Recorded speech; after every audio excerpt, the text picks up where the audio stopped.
먼저 그의 인생 가운데 첫 번째 스테이지를 보도록 하겠습니다. 그는 앞에서 언급했듯이 히브리인으로 태어났습니다. 그런데 그가 태어났을 때 애굽 왕 바로는 히브리인 출생자들 가운데 모든 사내 아이들을 죽이라는 끔찍한 명령을 내립니다. 모세의 어머니 요게벳은 아들을 3개월 동안 숨겨 키우지만 결국에는 갈대 상자를 만들어서 거기에 아이를 넣고 나일강에 띄우게 됩니다. 그러나 하나님의 은혜로 바로 왕의 딸에 의해서 발견이 되죠. 그리고 그녀는 그의 이름을 물에서 건졌다라고 해서 모세라는 이름을 지어줍니다. 그리고 그의 어머니가 유모로 발탁이 되어서 그는 자신의 어머니의 손에서 자라게 됩니다. 모세는 왕자의 신분으로 장성합니다. 그러나 자신의 어머니의 손에서 자랐기 때문에 히브리인의 교육을 또한 받았을 것입니다. 그 사실을 2장 11절에서 12절을 통해서 알 수 있습니다. 출애굽기 2장 11절 12절을 보겠습니다. 모세가 장성한 후에 한 번은 자기 형제들에게 나가서 그들이 고되게 노동하는 것을 보더니 어떤 애굽 사람이 한 히브리 사람 곧 자기 형제를 치는 것을 본지라. 좌우를 살펴 사람이 없음을 보고 그 애굽 사람을 쳐 죽여 모래 속에 감추니라. 모세는 히브리인이지만 애굽의 왕자로 자랐다라고 했습니다. 그 말은 어느 정도 컸을 때부터 애굽의 교육을 받았다는 것입니다. 외국에서 아이를 낳아 기르다 보면은요, 아이가 어느 정도 크면 자기의 정체성에 대해 생각을 합니다. 그런데 가정에서 처음부터 우리는 한국 사람이야, 너는 한국 사람이야, 미국에서 살지만 우리는 한국 사람이야 라고 가르치지 않으면요, 자기가 그 나라 사람인 줄 알아요. 착각을 합니다. 그래서 안 가르치고 그냥 그대로 성장을 하면 어떤 일이 벌어지냐면 한국말 하는 걸 싫어해요. 부모가 한국말 하는 걸 부끄러워합니다. 한국 음식 먹는 것도 좋아하지 않아요. 그래서 그 2세들이 커서 결혼을 하면 한국 음식이 특별히 냄새가 많이 나잖아요. 그러니까 집에서 냄새 배이면 나중에 되팔 때 안 팔린다고 한국 음식을 못 해 먹게 해요. 그리고 한국 사람들하고 있는 것도 좋아하지 않아요. 제가 미국에 살면서 그런 사람들을 가끔 본 적이 있습니다. 가르치지 않으면 그냥 그렇게 흘러간다라는 거예요. 모세 역시도 처음부터 하나님의 은혜로 자기의 어머니가 기르지 않았다면 아마도 그도 자신이 애굽 사람이라고 착각 속에 살았을 것입니다. 그러나 그가 히브리인의 고난을 받는 것을 보고 의분을 냈다는 것은 그가 자라면서 어머니로부터 히브리인들의 그 히브리식의 교육을 받았다는 것을 의미합니다. 그런 그에게 갑작스러운 삶의 변화가 나타납니다. 애굽 사람을 죽였습니다.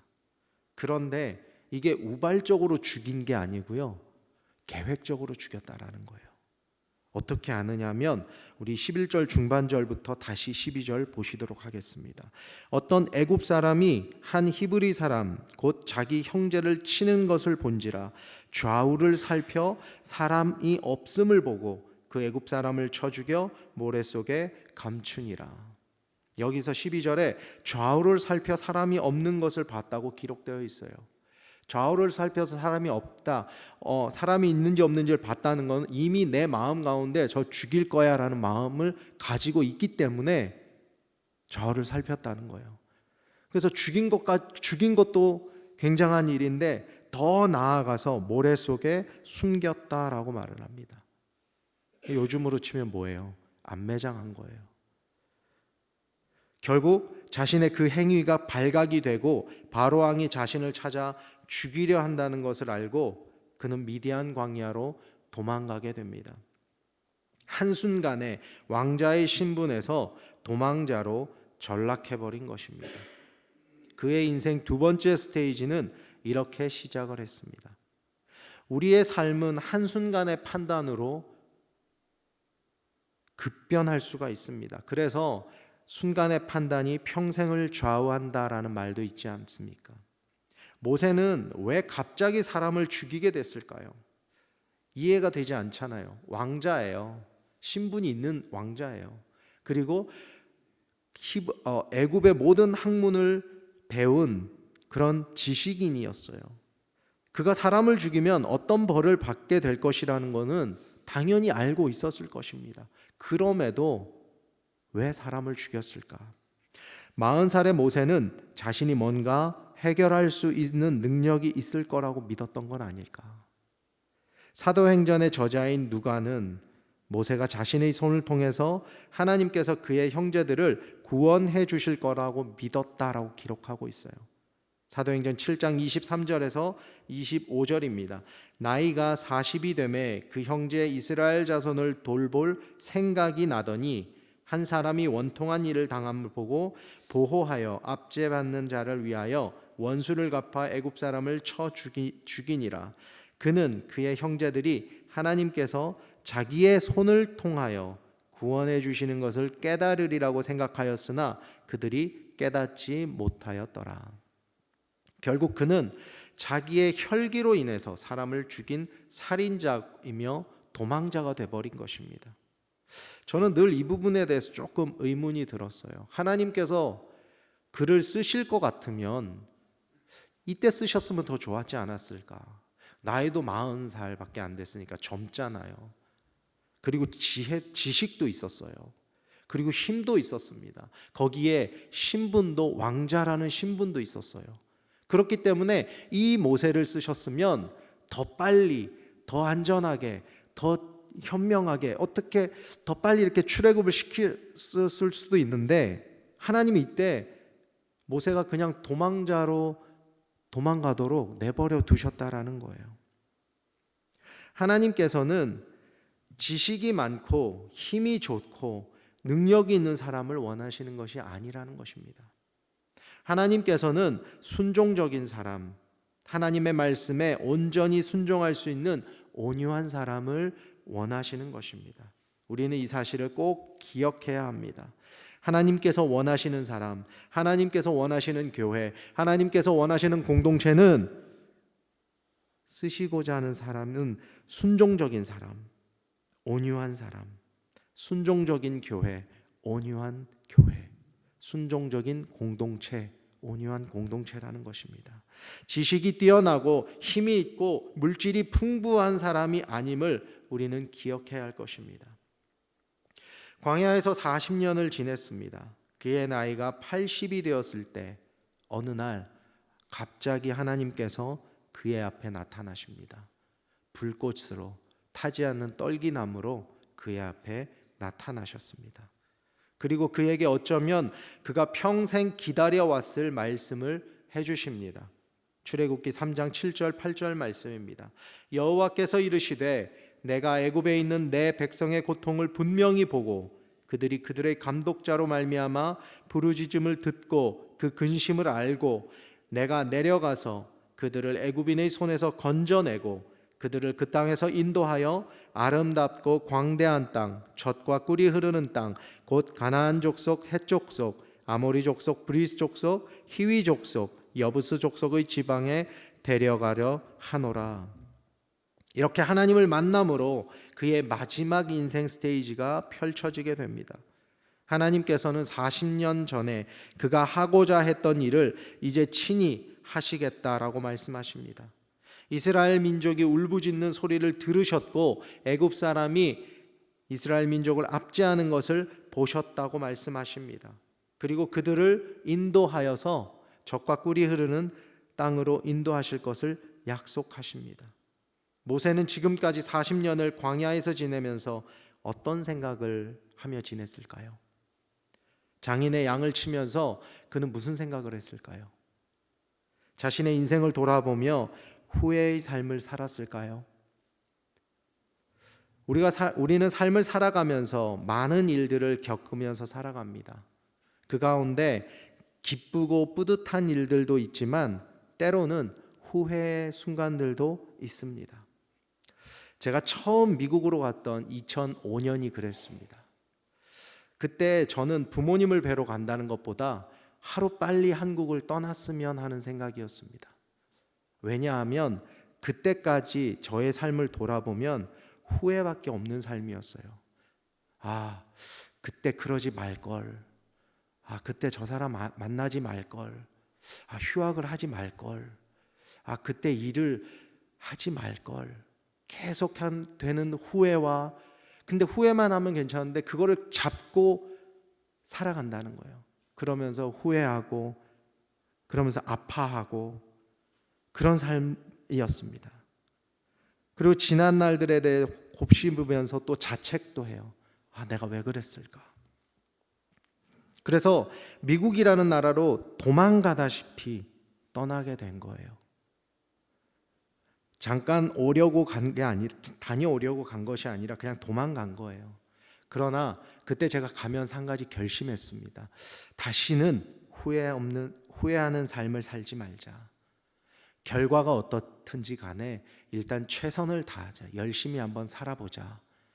그런 결심을 하고 갔었습니다. 그래서 치열했던 이민 생활과 학업을 병행하면서도 나름대로는 열심히 살았던 것 같아요. 지금 생각해봐도 지나간 시간들을 돌아볼 때 후회는 없습니다. 정말 미련 없이 살았어요. 그래서 이민 생활에 제가 미련이 없어요. 그래서 다시 가고 싶냐라고 물어보면 절대로 저는 다시 돌아가고 싶지 않다. 다시 이민 생활하고 싶지 않다라고 분명히 말씀드릴 수 있는 게 아마 그때 치열하게 살았던 것 때문이라고 생각을 합니다. 모세도 그랬을까요? 모세도 저처럼 막 후회했을까요? 성경은 모세가 어떤 심정으로 광야에서 40년을 살았는지 이야기해주고 있지 않습니다. 그러나 하나님께서 이스라엘 백성을 애굽에서 출애굽시켜 주시겠다라고 말을 하셨을 때 그는 분명히 기뻐했을 거예요. 분명히 기뻐했을 거예요. 그런데 그 뒤에 나오는 하나님의 말씀은 그를 너무나 놀라게 하는 말이 아닐 수 없습니다. 9절과 10절입니다. 이제 가라.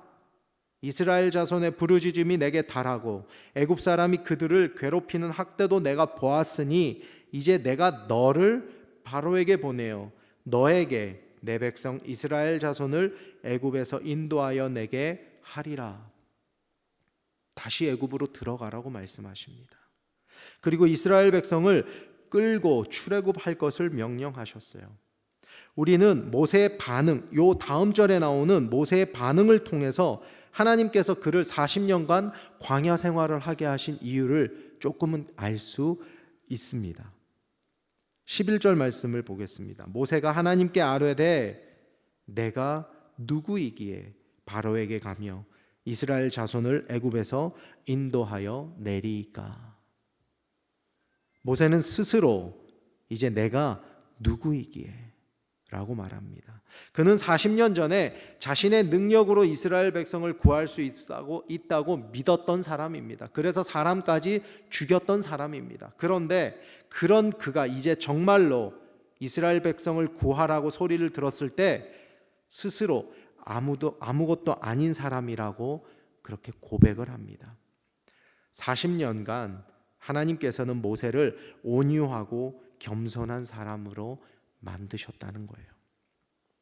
우리는 하나님 앞에서 언제나 겸손하고 낮은 자의 모습을 가져야 합니다. 우리는 아무것도 아닌 존재이고 나아가 죄인이라는 사실을 잊어서는 안 됩니다. 그리고 우리는 스스로 고백할 줄 알아야 합니다. 우리가 얼마나 나약하고 아무런 힘이 없는 존재인지 우린 스스로 알아야 합니다. 그런데 우리는 나약하다고 생각 안 하잖아요. 그렇죠? 여러분, 한 가지 제가 예를 들어 볼게요. 만약에 이 자리에 손가락 한 마디만한 말벌이 돌아다닌다고 생각을 해보자고요. 어떤 일이 벌어질까요? 저는 앞에서 말씀을 계속 선포할 수 있을까요? 여러분들은 앉으셔가지고 그냥 거기서 주님, 저 말벌이 나가게 주님 역사해 주십시오 하고 기도하실까요? 아니라고 생각합니다. 몇몇 분들은요 이미 밖으로 나가셨을 거고요. 몇몇 분들은요 그걸 잡으려고 막 돌아다니실 거예요. 순식간에 이곳은 아수라장이 될 겁니다. 고작 말벌 한 마리 때문에 그렇게 될 거라는 것입니다. 왜요? 그 벌에 쏘이면 죽을 수도 있다는 사실을 우리가 알기 때문이에요. 벌침 한 방에도 우리는 심각한 상황에 놓이게 된다는 거예요. 그만큼 우리는 연약한 존재들이라는 겁니다. 그런데 우리는 그 사실을 인정하지 않아요. 우리가 약하고 아무 힘이 없다는 것을 인정하지 않습니다. 우리가 대단한 사람, 우리는 힘이 있는 사람이라고 생각을 해요. 모세는 40년간 자신이 아무것도 아니었음을 철저하게 깨달았습니다. 그래서 그는 하나님의 명령을 받았을 때, 네 하나님, 내가 40년을 여기서 기다렸습니다. 감사합니다. 보내주십시오라고 말하지 않았던 거예요. 내가 누구이기에 바로에게 가며 이스라엘 자손을 애굽에서 인도하여 내리까라고 말합니다. 그리고 나는 말을 잘하지 못하는 자입니다라고 말합니다. 그러나 일을 계획하시는 것도 그 일을 성사시키는 분도 하나님이심을 알아야 합니다. 하나님께서 지금까지 모든 것을 계획하셨고 이제 그 일을 이루실 것입니다. 그리고 그 일을 이루시기 위해서 사용하실 인물이 바로 모세인 것입니다.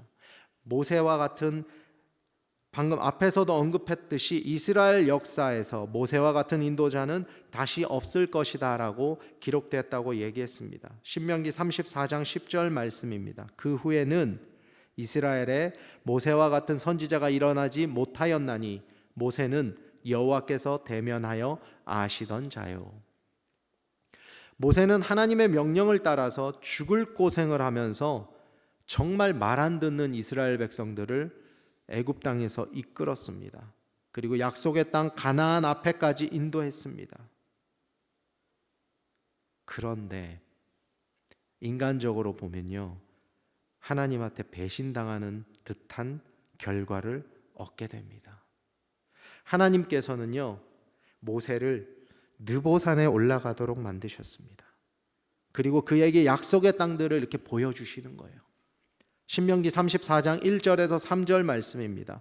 모세가 모압 평지에서 느보산에 올라가 여리고 맞은편 비스가 산꼭대기에 이름에 여호와께서 길르앗 온 땅을 단까지 보이시고 또 온 납달리와 에브라임과 므낫세의 땅과 서해까지의 유다 온 땅과 네겝과 종려나무의 성읍 여리고 골짜기 평지를 소알까지 보이시고 다 보여주셨어요. 이제 저기가 약속의 땅이야 하고 다 보여주셨어요. 그리고 4절에 이렇게 말씀하십니다. 여호와께서 그에게 이르시되 이는 내가 아브라함과 이삭과 야곱에게 맹세하여 그의 후손에게 주리라 한 땅이라 내가 내 눈으로 보게 하였거니와 너는 그리로 건너가지 못하리라 하시매.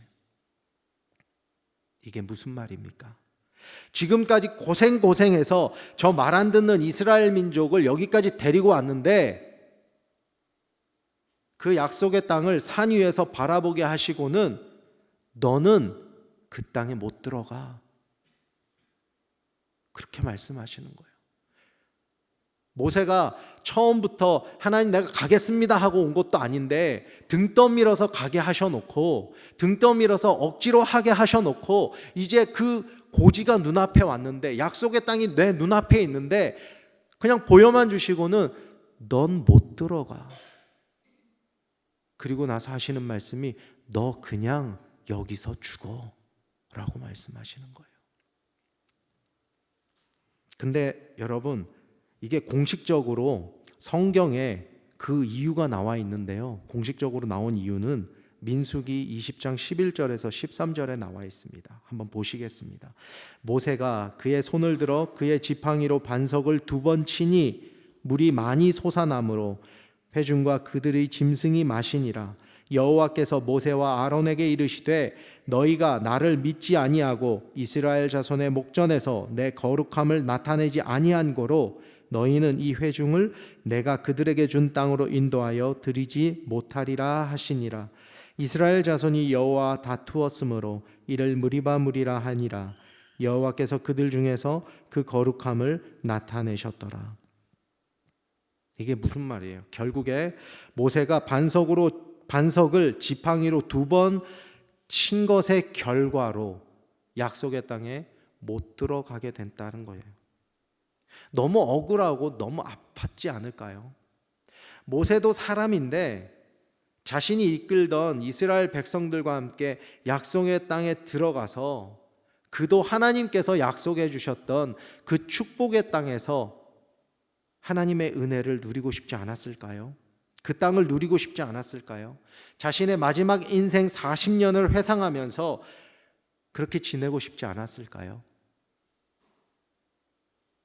그 자녀들 앞에서, 이스라엘 민족들 앞에서, 야, 내가 진짜 가기 싫었는데 그때 하나님이 나한테 억지로 이렇게 말해서 가게 한 거야. 내가 그때 얼마나 싫었는 줄 알아? 내가 바로 앞에 섰을 때 내가 얼마나 떨었는 줄 알아? 야, 내가 홍해 앞에 섰을 때 정말 막막하더라. 뒤에선 쫓아오지, 앞에선 막혀 있지. 그래서 하나님께서 그래도 길을 열어 주셨으니까 우리가 건넜지. 야, 그때 생각하면 그러면서 옛날을 회상하고 싶지 않았을까요? 그런데 여러분, 모세는 하나님 말씀에 순종합니다. 성경 어디에도 하나님의 말씀을 따르지 않겠다거나 불평하는 말이 기록되어 있지 않습니다. 여러분, 우리는 하나님의 일을 하면서 다른 것을 생각하는 것을 하나님께서 싫어하신다는 걸 알아야 돼요. 하나님은 하나님의 일을 할 때 다른 마음을 가지면 안 된다라는 것입니다. 특별히 우리는 우리의 시간, 우리의 물질, 우리의 헌신을 보상받기 원할 때가 있다라는 거예요. 내가 이렇게까지 했는데 이 정도는 알아줘야지. 다른 사람들에게 인정받기 원하고 다른 사람들에게 칭찬받기 원한다라는 거예요. 우리가 말은 그렇게 하죠. 아이고, 하나님이 다 아시죠. 하늘의 상급이 쌓이죠 라고 말은 합니다. 그러나 속 마음은 칭찬해 줬으면 좋겠다라는 마음이에요. 칭찬해 줬으면 좋겠다. 근데 여러분, 그 마음이 진짜 위험한 마음이라는 거예요. 언뜻 생각하면 다른 사람에게 칭찬 좀 듣는 게 뭐가 그렇게 큰 문제일까? 저를 예로 들어볼게요. 저를 예로 들어보면요, 이렇게 말씀을 선포하고 나면 성도님들께서 은혜 받았습니다. 아유, 은혜 받았습니다. 말씀을 하세요. 기분 좋죠. 근데 여러분, 거기서 끝나면 괜찮아요. 아유, 목사님 오늘 은혜 받았어요 하면 예, 감사합니다 하고 거기서 끝나면 좋아요. 근데요, 제 마음에 어떤 마음이 드냐면요, 제가 진짜 설교 잘하는 줄 착각하는 거예요. 진짜 설교 잘하는 줄 알고 착각하는 거예요. 그럼 어디까지 영향이 가냐면요, 설교 준비할 때 그만큼 신경 안 쓴다는 거예요. 아이, 뭐 이 정도면 됐지 뭐, 나 설교 잘하는데, 이런 마음이 든다라는 거예요. 그래서 아유, 설교 잘 들었습니다, 은혜 받았습니다 말씀하시는 건 뭐 너무 좋은, 기분 좋은 말인데 그 말 그냥 듣는 거 그걸로 끝내야지 더 나아가면 안 된다는 거예요. 근데 그런 마음이 들어요. 아, 나 설교 잘하나 보다. 아, 나 설교 잘하나 보다. 아, 이 정도면 됐나 보다. 이런 마음이 든다라는 거예요. 그래서 보상을 생각하면 안 된다라는 거예요. 사람들의 칭찬을 조심해야 되는 이유는 거기에 있는 거예요. 내가 진짜 뭐가 된 줄 착각하게 된다라는 거예요. 그리고 또 한 가지, 성경이 분명히 이야기하고 있습니다. 성경에 분명히 기록되어 있습니다. 누가복음 17장 9절에서 10절 말씀입니다. 명한 대로 행하였다고, 명한 대로 하였다고 종에게 감사하겠느냐? 이와 같이 너희도 명령받은 것을 다 행한 후에 이르기를 우리는 무익한 종이라, 우리가 하여야 할 일을 한 것뿐이라 할지니라.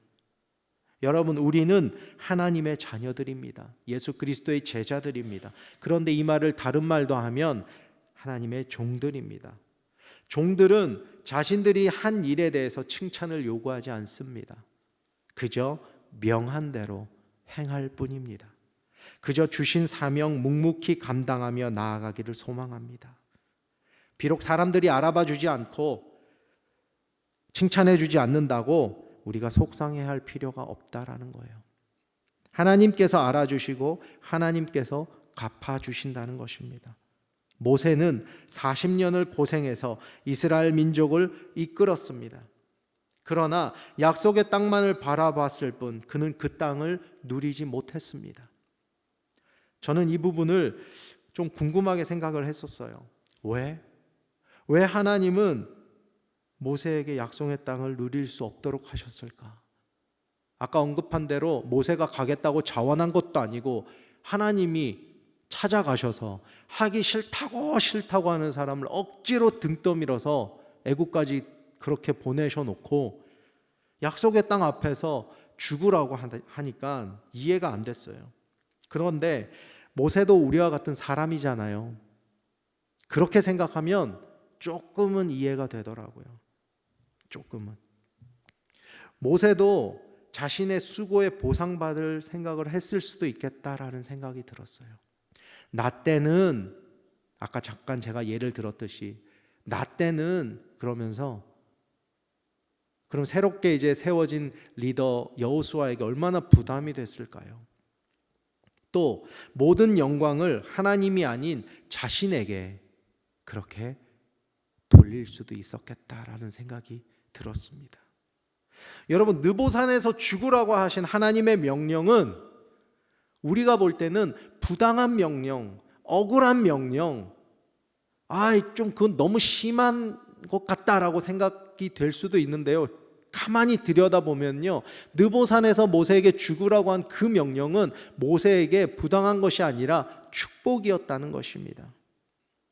또 그가 거기서 그렇게 순종하고 죽음으로써 지금까지도 모세와 같은 리더는 이스라엘 가운데 없었다라고 기록이 되어 있지 않습니까? 또 우리 가운데서도 모세를 참된 리더로 우리가 생각을 하지 않습니까?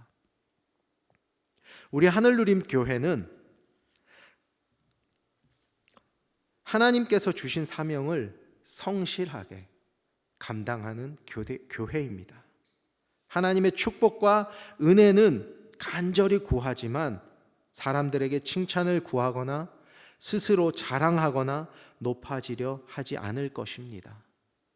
처음부터 하나님만 생각하고 성경적이고 말씀 중심적인 하나님의 교회로 지금까지 그래 왔듯이 앞으로도 그렇게 우리 하늘누림 교회는 세워져 나갈 것입니다.